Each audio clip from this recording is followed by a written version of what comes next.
ఓం శ్రీ గురుభ్యో నమ. నా పేరు ఇడుకుల జనార్దన్. వృత్తి వ్యాపారము. నా హాబీ హిందూ దేవాలయాల్లో ఉన్నటువంటి శాస్త్ర విజ్ఞానానికి సంబంధించిన అంశాలను సేకరించి భక్తులకు తెలియజేయడం. దీంట్లో భాగంగా మనం నందికందికి పోయినప్పుడు ఇక్కడ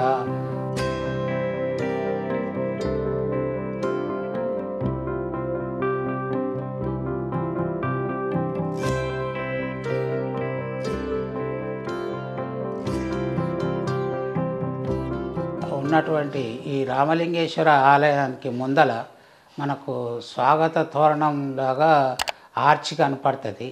ఈ ఆర్చిలో మనకు ఒక 7 తామర మొగ్గలు మనకు ఈ నేల వైపు చూస్తున్నట్టు కనపడుతుంది. అంటే ఈ 7 తామర మొగ్గల మధ్యలో 6 భాగాలు అంటే రంధ్రాలు లెక్కన ఉంటాయి. అయితే ఈ ఒక్కొక్క మనకు 6 ఋతువులకు సంబంధించి ఒక్కొక్క ఋతువుకు ఒక్కొక్క రంధ్రం నుంచి ఈ సూర్యకిరణాలు పోయి స్వామివారి మీద పడడము ఇక్కడ ఉన్నటువంటి యొక్క శాస్త్ర విజ్ఞానానికి సంబంధించిన అంశం.